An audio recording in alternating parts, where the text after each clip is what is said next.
हे का मोठी बातमी आहे। राज्यामध्ये महायुतीचं सरकार असलं तरी महायुतीमधील अनेक नेते एकमेकांवर कुरघोडी करताना दिसत आहेत। नाशिक आणि पालघरच्या पालकमंत्री पदावरून भाजप आणि शिवसेना यांच्यामध्ये वाद सुरू आहे।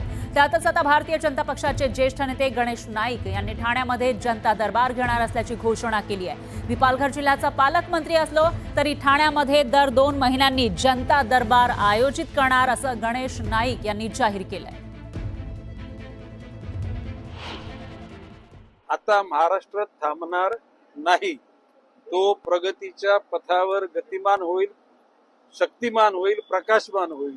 आणि अशा करता त्या ठिकाणी तर मी पालघर जिल्ह्याचा पालकमंत्री आहे, दर 2-1 महिन्यांनी तिथे जनता दरबार लावणार आहे। ठाण्यामध्ये दर 3 महिन्यांनी लावेल। नवी मुंबईमध्ये माझा मतदारसंघ म्हणलं तर दर महिन्याला जनता दरबार लावेल। शेवटी ही सरकारची संयुक्त जबाबदारी आहे। या ठिकाणी कोण मोठा कोण छोटा हा प्रश्न इथं नाही।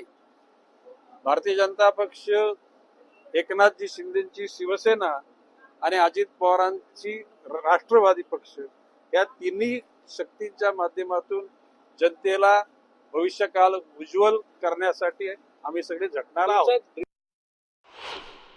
ठिकाणी एकला चलोरीची भूमिका असली तर भारतीय जनता पक्ष नवी मुंबई, ठाणे, भाईंदर, कल्याण, डोंबिवली, उल्हासनगर, भिवंडी, वसई, विरार सगळीकडे त्या ताकदीनं त्या ठिकाणी उभं राहील, जनतेला सामोरे जाईल आणि जनतेची सेवा करण्याकरता यश संपादन करेल हा विश्वास मी व्यक्त करतो। गणेश नायकांकडे जर जबाबदारी पक्षाने दिली तर नवी मुंबईत जसं यश संपादन केलं तसं ठाण्यामध्ये यश संपादन करू हा विश्वास व्यक्त करतो।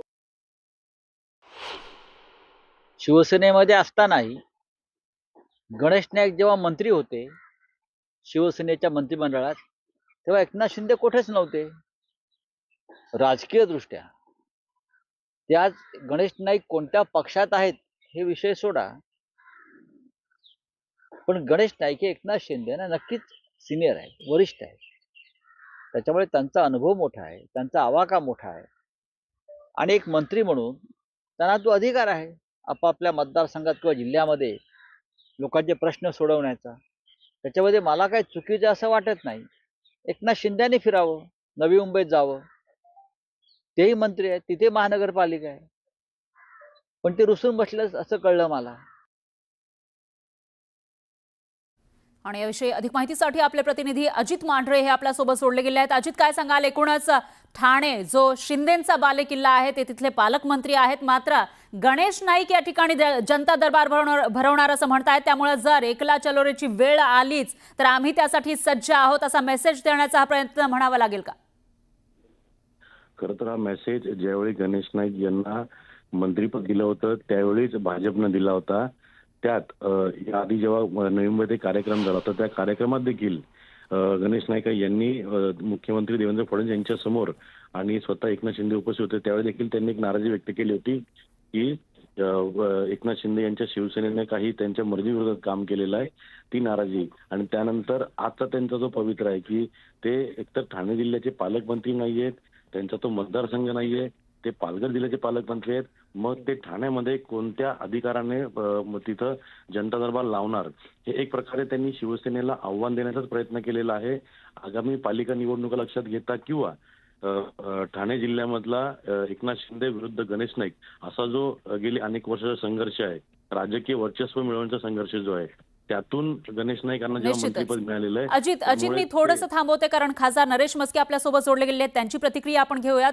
नरेश मस्के जी, खरं तर ठाण्याचे पालकमंत्री आहेत शिंदे, त्याचबरोबर तो त्यांचा गड मानला जातो, तुम्ही इथले खासदार आहात आणि अशातच आता मंत्री गणेश नाईक जे भाजपचे आहेत ते म्हणतायत की जनता दरबार घेणार मी ठाण्यामध्ये, तुमची काय प्रतिक्रिया? बघा, आता गणेश नाईक साहेब काय म्हणाले तर त्यांनी काय म्हणायला पाहिजे ते मी नाही सांगू शकत। ते जे म्हणाले त्याच्यावर तुमची काय प्रतिक्रिया आहे?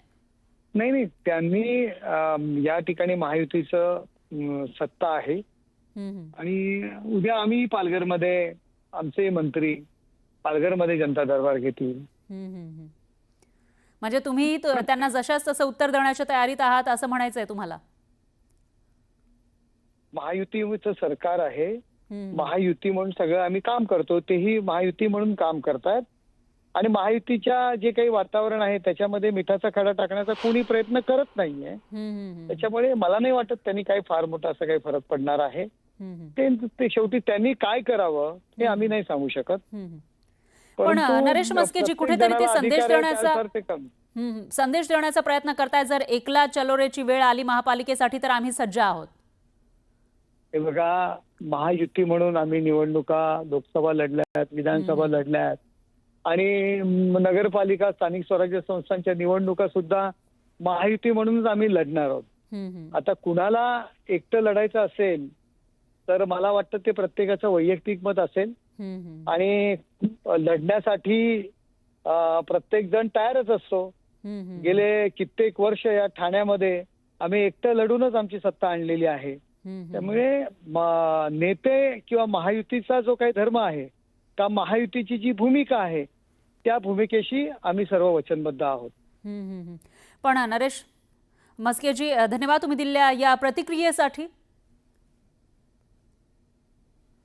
तर नरेश मस्के स्वतः आपल्यासोबत जोडले गेलेले होते, शिवसेनेचे खासदार, आणि त्यांनी सांगितलेलं आहे की महायुतीमध्ये कोणीही मिठाचा खडा टाकण्याचा प्रयत्न करू नये, असं एक प्रकारे त्यांनी संदेश देण्याचा प्रयत्न केला आहे आपल्या मित्रपक्षाला. त्यामुळे पुढे नेमकं काय होणार ते बघावं लागणार आहे, कारण ठाण्याचे पालकमंत्री आहेत शिंदे, जे उपमुख्यमंत्री सुद्धा आहेत आणि महायुतीमधील दुसऱ्या महत्त्वाच्या घटक पक्षाचे ते नेते आहेत. अशामध्ये आता त्यांच्या बालेकिल्ल्यामध्ये गणेश नाईक, जे भाजपचे नेते आणि मंत्री आहेत, ते जनता दरबार भरवणार असं म्हणतायत.